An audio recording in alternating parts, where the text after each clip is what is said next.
Don't forget that you're listening to Nightmare.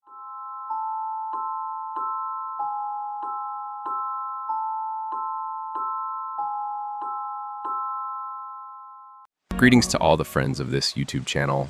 What I'm about to tell you is by far the strangest thing that has ever happened to me. Neither I nor the people who experienced it with me have any explanation for it. When we talk about it, it's a subject that fascinates and horrifies us in equal measure, although we try to drop it as quickly as possible. The names in this story are fictitious at their explicit request. And finally, without further ado, if anyone has any information or has experienced something similar, I would be immensely grateful if you contacted me through this platform. My name is Gerardo. I studied geography at university. It's been a few years since I left school, and I currently work in cartography. In other words, I make maps for a living. You'd be surprised to know it's a highly in-demand and necessary field in today's industry. Well, during my studies, I met Valeria, one of my best friends. She's an archaeologist at a school that trains nearly all of the country's anthropologists, archaeologists, and historians. We even took a couple of classes together. That's when we started collaborating on several projects, many of which continue to this day, most of them related to creating historical maps and similar tasks. None of them had anything supernatural about them or even remotely close, except for the one we call the God, the name we gave to the field investigation this story is about. It was Friday, March 14th, 2014. I remember because it was my brother's birthday, and my parents were upset that I wasn't home for the barbecue they had planned for him. I promised to bring him back a souvenir from that town where we were going to spend the whole weekend. Valeria, her boyfriend Manuel, a friend of theirs named Fernanda, and me. The three of them were working on a project that consisted of creating a photographic archive and a map of colonial-era worship sites used by the region's indigenous communities. These are essentially small chapels no larger than a police booth where people leave offerings for their ancestors. It's estimated that there are around 200 of these structures in the area surrounding the town, many of them undocumented, which makes their preservation difficult. The team's tasks were divided as follows. Valeria and Manuel were in charge of photographing the sites we already knew about. They also photographed the ones we discovered along the way. Fernanda would sketch the site while I made sure we didn't get lost, and recorded the coordinates of each worship site. It was a tough and ambitious job, but we believed it was worth it. We left the city in a mechanically sound car on Friday at 6 a.m. and arrived in the town around noon, mostly due to traffic and because Fernanda, who had family there, didn't quite remember the way. Thanks to her, we didn't have to pay for a hotel. Her aunt, a middle-aged widow, let us stay on her property, a small ranch on the outskirts of town. After a lunch full of cheese dishes, we met one of Fernanda's cousins, Martin. He offered to take us around in his truck, since the dirt roads in that area were too much for the small car we had. I have to say, up to this point, everything seemed pleasant and like it was going to be a regular fieldwork trip. The first day went by without any major problems. We find a worship site, Valeria and Manuel would take photos, Fernanda would sketch it, and I'd jot down the coordinates in a notebook and on the computer using a professional GPS I used for school projects. We even joked about how ironic it would be if we got lost with so much technology. By Sunday morning, everything was going smoothly. We had documented 38 out of the 40 sites we had planned to cover, and if we hurried, we could get to the town before afternoon and enjoy a well-deserved break, something we'd been wanting since the day we arrived. It's from this point onward that the events take a supernatural turn, almost as if we were destined to live through those horrifying hours. We had already completed the archive and were heading back to Fernanda's aunt's house when we ran into a rancher, one of Martin's friends. We briefly told him what we were doing, and he then told us about what sounded like a worship site located by a small natural spring where he used to take his cattle, although it had been several years since he last went there. He was pretty sure he was the only person who knew about the site. The spring was located in Peñón Cuano, a wooded area made up of small hills about 7 kilometers southwest of the town. In fact, we had seen it when we first arrived. From the beginning, we had decided not to go in there, since we didn't have the equipment or the time. But having already completed all our tasks, we figured a bit of adventure wouldn't hurt. After an hour and a half of a rough drive, we arrived and took a short rest. We found the small spring, and then a stone mound that honestly didn't seem important to us. We took some disappointed photos and were getting ready to leave when Martine found a trail. It was a dirt path that led to a small clearing, and there he saw what seemed to be exactly what we were looking for. In the area, there was an almost perfect circle of rocks, covered in weeds. They were stacked one on top of the other, forming a kind of low fence about 20 centimeters high.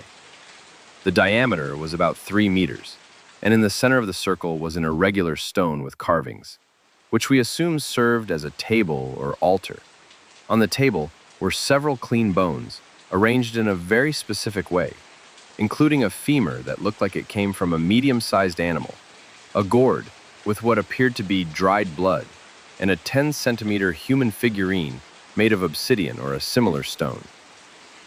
At first, we didn't know what to think. We were confused. Although it was technically an offering and located in the area, it didn't resemble anything we had been documenting. To begin with, offerings from indigenous communities typically include flowers and fruits, along with Catholic icons like images or crosses. Sometimes there's alcohol, but that's it. Not to mention, none of the sights we had seen up to that point had caused the chills and genuine fear we were now feeling. After the initial shock, we tried to rationalize it. For a moment, we thought maybe some lunatic was playing at being a witch doctor, and we figured it was best to leave as soon as possible. We didn't want to record anything involving sacrifice. But the carvings on the stone were not what you'd expect in ritual symbology. They were more like abstract symbols, very old-looking and nearly impossible to identify with certainty. Also, the obsidian figurine had pre-Hispanic features, though we couldn't tell which culture it belonged to. In the end, we took some photos with the flash since the sun was setting, and, out of impulse or foolishness, we took the figurine.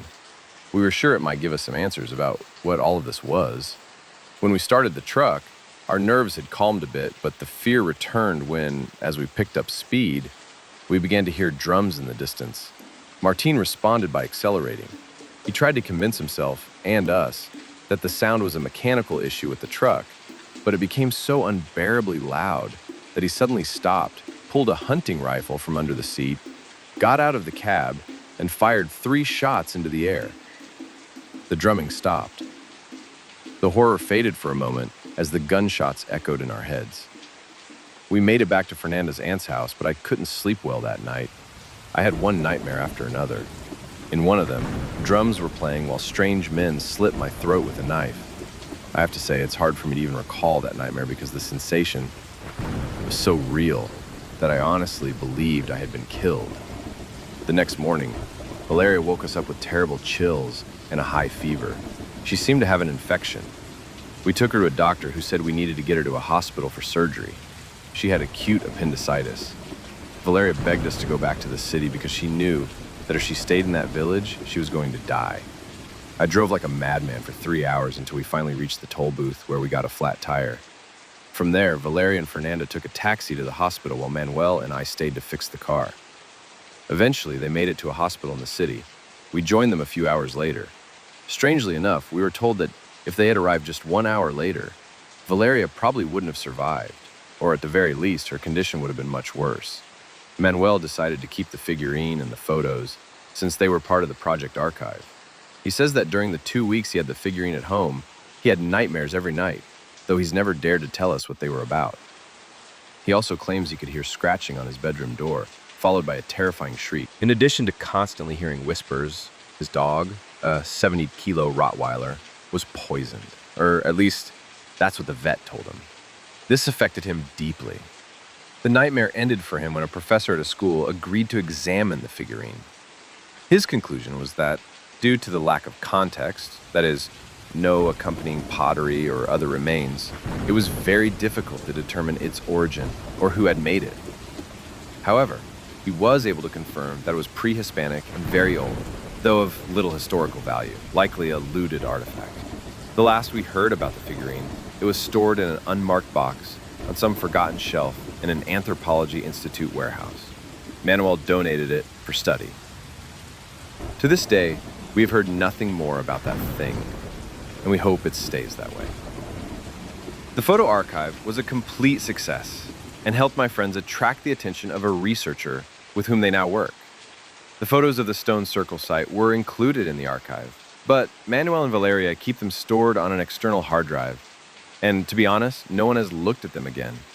Although all of us in the group could be considered atheists or skeptics, we believe those images deserve to be treated with respect and caution, because in the untouched forests and mountains of ancient and forgotten gods dwell, and they should remain that way.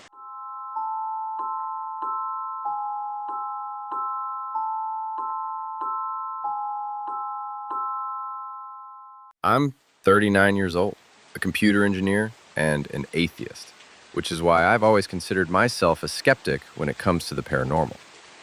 After ending a long-term relationship, I began living alone in a house where I had stayed years ago during high school. It was a sort of early inheritance from my father, who now lives in Morelos. As often happens after a breakup, I had to start over. I had no furniture, and a house, always cold, felt like a freezer when empty. Bit by bit, I acquired the basics. When I finally got a bed, it was already 2012, and a new chapter of my life was beginning. I have always loved animals, especially dogs. Within a few weeks, I adopted a beautiful 1.5-month-old Doberman. From the moment she arrived, I felt an instant connection. She didn't cry that first night. With her, the house began to feel alive, cozy, though I didn't know then that it was only the calm before the storm. Around that time, I began noticing that my little dog, usually so calm and obedient, started acting strangely. Sometimes she would sit still, staring intently at the corner of the hallway that leads to the bedrooms. Without blinking or moving, her body would tense, as if she were about to lunge at something, but there was nothing there. Other times, she would hide under the bed, trembling, refusing to come out no matter how much I called her. It always happened at night. Sometimes I'd wake up in the middle of the night to find her growling softly, like she was trying to restrain herself. I'd turn on the light and check everything, but the house remained seemingly empty. I didn't know whether I should start worrying about her or about myself. One incident in particular left me frozen. One early morning, I woke up startled by a loud bang, as if something had fallen in the living room. I went downstairs, heart pounding, armed only with a flashlight. I checked everything, but nothing had fallen or was out of place. When I returned to my room, I found one of my t-shirts, one I was sure I had left folded in the wardrobe, now lying neatly on the bottom corner of my bed. I blamed it on forgetfulness, memory lapses. I thought of everything except the obvious. But the tension slowly became part of my routine. I began sleeping with my bedroom door shut and the lights on, even though it made falling asleep much harder. One night, I dared to review the footage from the security cameras I had installed, only for safety, nothing else. They didn't record in high quality, but they did detect movement. And that's when I saw something I still struggle to process. Around 2:47 a.m., the hallway camera activated. What it captured was a shadow, a tall, dark, humanoid figure, moving slowly in the direction of the kitchen. There was no face, no features, but it was clearly a silhouette that shouldn't have been there. Watching that video left me frozen. That same night, I began hearing the whispers, unintelligible words, as if coming from another room, but with no one else in the house. I started to notice that the whispers weren't random. They always began between 2:40 and 3 a.m. Sometimes they were just faint murmurs.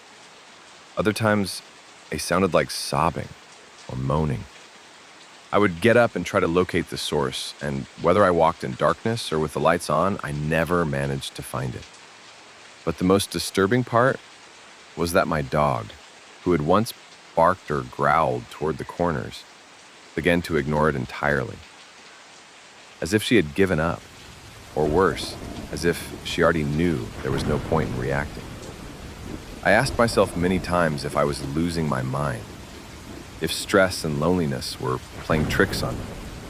But what came next could no longer be explained by logic. One early morning, trying to fall asleep with the TV on to keep from feeling so alone, the screen suddenly went black. I thought it was a power outage, but the lights were still on. I got up to check, and suddenly the volume shot up to the maximum, blasting static. I turned it off using the button unplugged the cable, and still, the screen came back on for a few seconds, displaying a distorted image that looked like a figure standing in front of the camera. I don't know how long I stood there, frozen, staring, but when I finally gathered the courage to disconnect everything and return to bed, I couldn't sleep another minute. The house felt different, as if something invisible had settled between the walls, breathing with me, watching me at all times.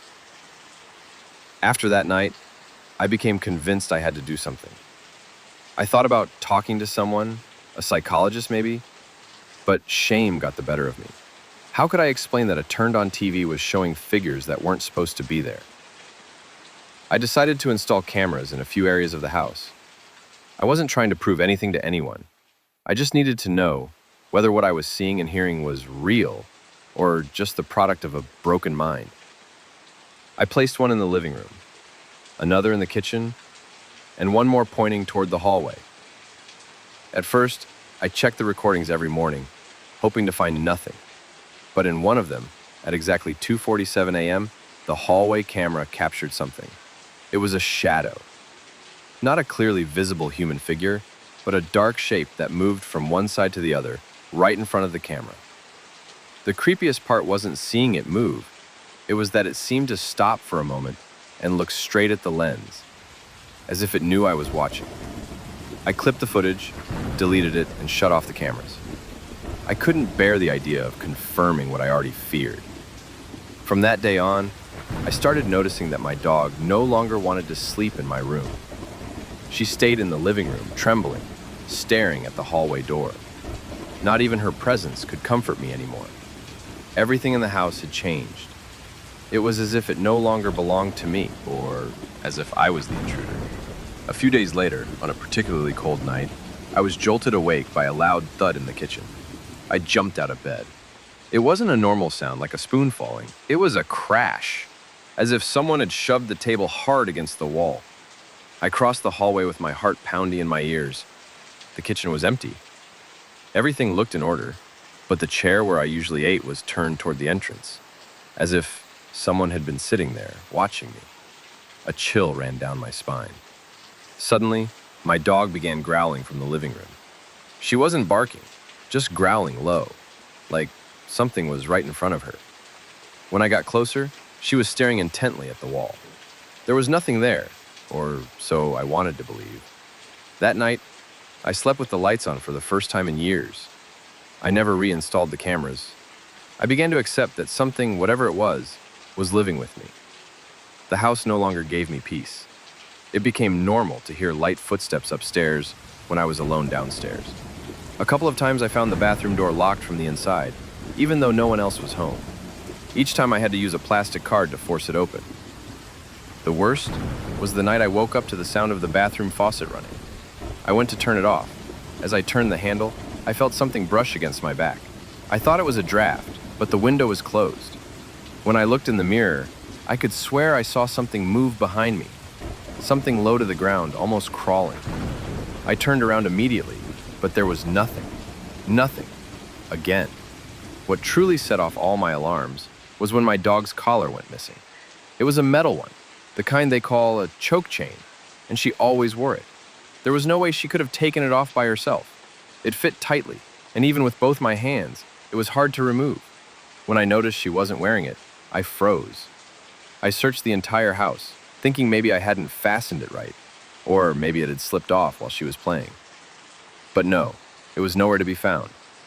That's when I started setting traps, placing objects with precision to see if something or someone moved them. What disturbed me the most was that from that moment on, she completely changed. She became alert, reactive. The hair on her back would stand up at the slightest thing. She was no longer the playful, calm pup that had kept me company for months. Now she was someone else. She slept with one eye open, and if anything made a sound, she'd leap up as if danger were inches away. The most unsettling part was how often she barked into empty corners, spaces where absolutely nothing was there. She'd fixate on them, muscles tense, brow furrowed, growling low and deep.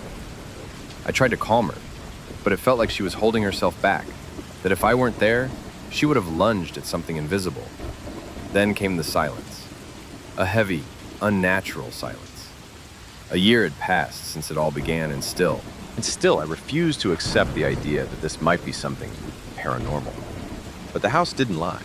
It wasn't just the things that happened, it was how it felt. Heavy, cold, hostile. And I, more and more, felt like a stranger in my own home. Some friends who claimed to have a sensitivity or perception for these kinds of phenomena simply refused to come in. At best, they'd stand at the entrance, staring inside with discomfort. Other times, they wouldn't even get close. They told me they felt a pressure in their chest, a fear without any logical cause, as if something were warning them they weren't welcome. One friend once told me it felt like the house was crying from within, like it was filled with an old, contaminating pain. I never knew what to say. I just handed him a beer and we sat in silence. There was nothing more to add.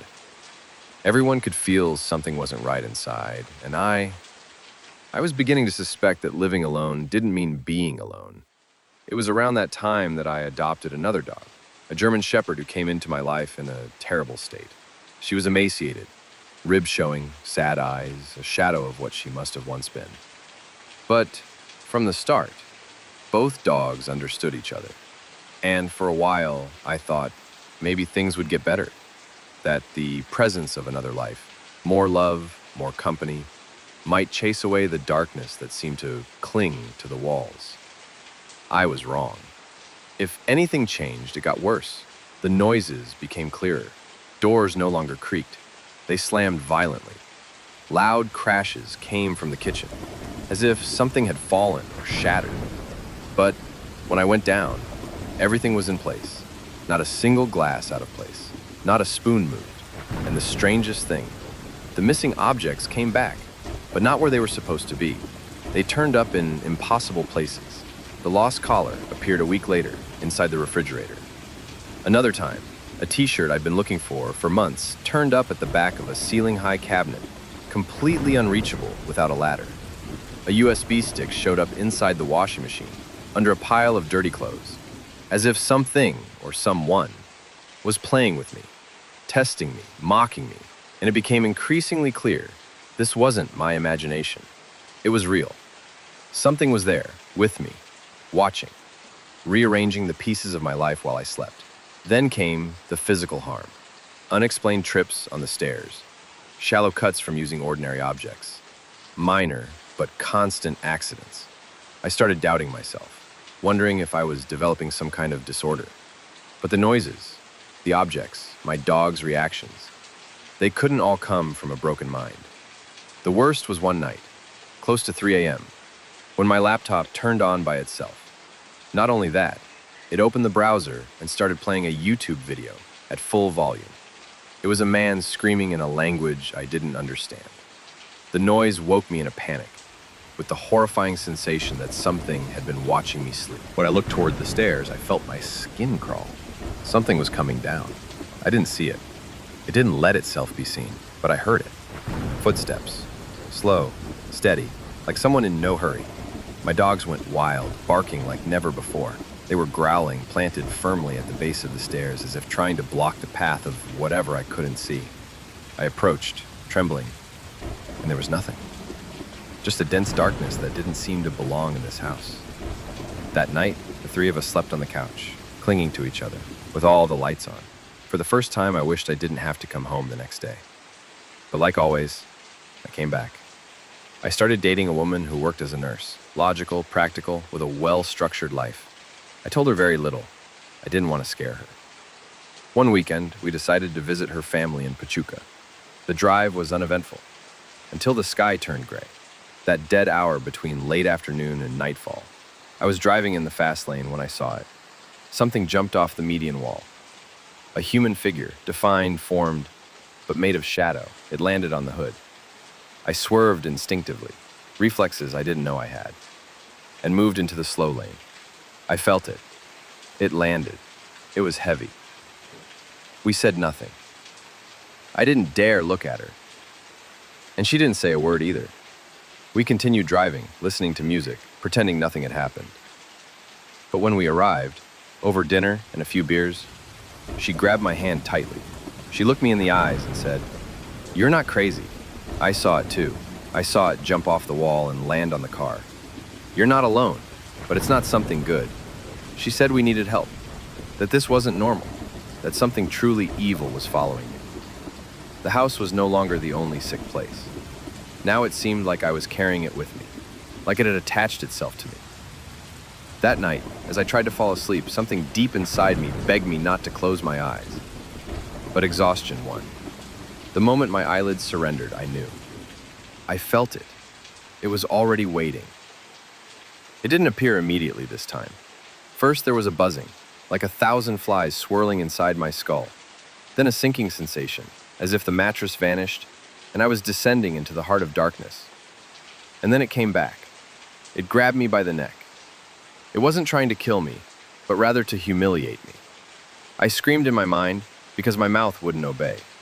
My dogs barked desperately on the other side of the door, but no one came in. No one could save me.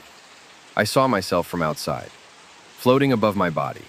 I watched it, rigid, shaking with spasms, as that black, elongated, deformed figure slid over me. It had no face, but its intent was clear. In that instant, I realized it no longer just wanted to harm me. It wanted to inhabit me, to be me, to use me as a vessel. I saw it walking around my house in my skin, petting my dogs with my hands, eating in my kitchen, sleeping in my bed. I, trapped at the bottom of my mind, watched how it was taking everything over. And worst of all, no one noticed the difference. I woke up screaming, a dry, animal scream that didn't sound human. I bolted upright and vomited at the foot of the bed. My hands trembled, and my arms were covered in scratches. The closet mirror was slashed diagonally as if something had pierced it from the inside. My dogs stared at me from the far corner of the room, trembling, too afraid to come near, and I cried, not out of fear. I cried because I felt I had already lost. That thing had conquered my mind, my home, my soul. I no longer knew when I was awake and when I was still dreaming. The boundary had been broken. I started writing notes to myself, leaving messages on the bathroom walls in lipstick. Don't listen, don't open the door, remember who you are. Because some mornings, I'd wake up with no memory of what happened the night before. Once, I found my phone recording a video for nearly an hour in which I walked through the house completely naked, speaking in a language I didn't recognize, eyes glazed and pupils dilated. I watched myself as if I weren't me. And then I understood. It wasn't just visiting at night anymore. It was living with me, every moment. One early morning, while looking at myself in the bathroom mirror, I noticed my reflection didn't mimic my movements accurately. It was subtle, but real. When I lifted my hand, its reflection lagged by a fraction of a second. When I smiled, its smile was more twisted, more cruel. I approached slowly. I looked it in the eyes, and I swear, by all that remains of my sanity, it blinked first.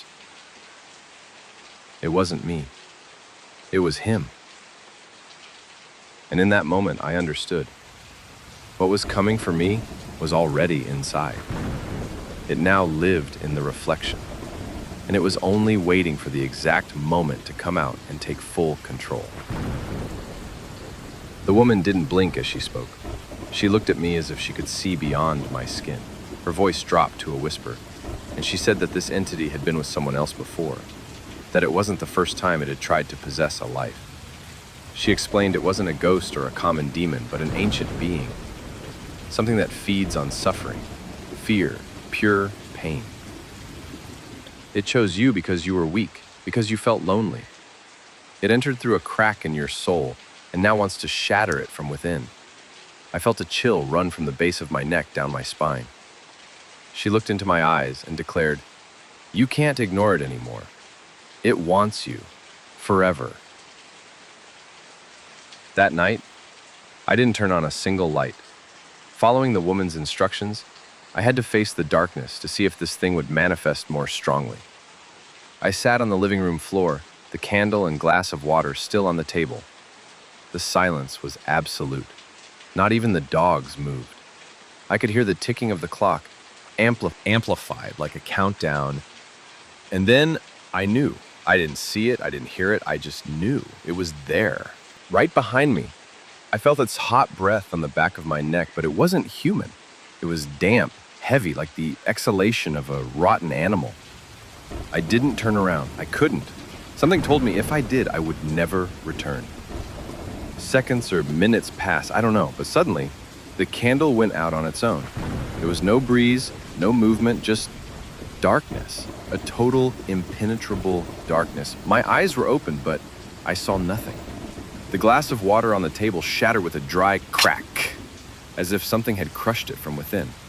My dogs began howling in a tone I had never heard before. It was a wail, a warning.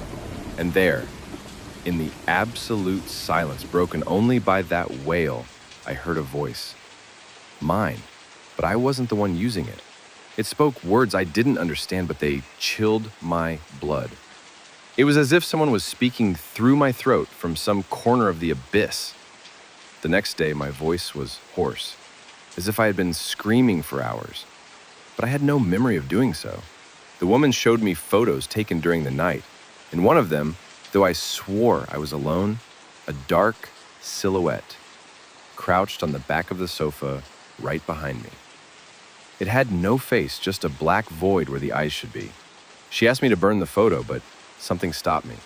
I felt drawn to that image, as if a part of me recognized it, as if I had seen it before, maybe in my dreams or somewhere locked away deep in my childhood. The following days were a spiral of emotional decay. The walls began to drip a thick yellowish liquid that smelled metallic. My dogs no longer wanted to be near me. The German Shepherd slept with her gaze fixed on the bathroom door, as if waiting for something. I started seeing shadows behind me reflected in the glass, even when I was completely alone. And at night, when I closed my eyes, I didn't dream. I remembered. Things I'd never lived, but felt were mine. Blood, fire, twisted bodies, distorted screams. The woman had told me this wouldn't go away easily, but I never imagined I'd question whether I was still myself living in this body.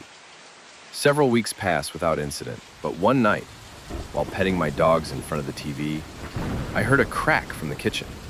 It wasn't like the usual sounds. It was wet, like tearing wet flesh. I stood up cautiously, and when I entered, I saw the palm cross hanging at the entrance. Turned around, not fallen or ripped off, but twisted, as if something had angrily flipped it. On the floor were thick black drops like congealed blood. I thought about calling the woman, but remembered that after the cleaning, I was told she had died that same night, hours after leaving my house. No one knew why. Her body was found in the fetal position, mouth full of ashes. Since then, every time one of the crosses breaks, something happens. At first, small things, flickering lights, stuck doors, but then the darkness returned. The bathroom mirror was found covered from the inside with what looked like dry skin. My dogs no longer slept, only watched. And the palm cross, hanging above my bed, disappeared. It simply wasn't there anymore. The most disturbing thing was one night, as I tried to fall asleep, I felt something sliding between my sheets. It wasn't big, it was small, cold, with hands. It crawled to my ear and whispered in my own voice, "She didn't seal it. She only put it to sleep." That was when I started seeing it in dreams. A hidden room in the house I'd never known. The floor was covered with small bones like those of birds, and the walls had symbols carved with nails. A figure watched me from the corner, faceless but with eyes all over its body, blinking at different times. Every night I woke with a bloody nose, foggy mirrors, and marks on my ankles. When I looked to that room, I couldn't find it, until one day I heard scratching behind the closet in the room I always avoided. I removed the wood, and behind it was a hollow wall. I knocked. Something answered from inside, not with a knock, with a long, wet, childish moan. I don't know how much time passed after that. I only remember waking up in the hospital, with my sister sitting beside me, eyes red from crying. They told me a neighbor found me on the sidewalk, barefoot, covered in dirt, murmuring words in a language no one understood. I was under observation for several days. They didn't know if it was a psychotic break, a possession, or simply a stress collapse, but something inside me changed. When I returned home, I found it intact, except for one thing. On the wall, where the fallen cross had been, there was a burnt inscription in the wood that neither I nor anyone else had made. Just two words: still sleeping. Since then, I have been writing this, because I know that when it wakes up, it will come for me.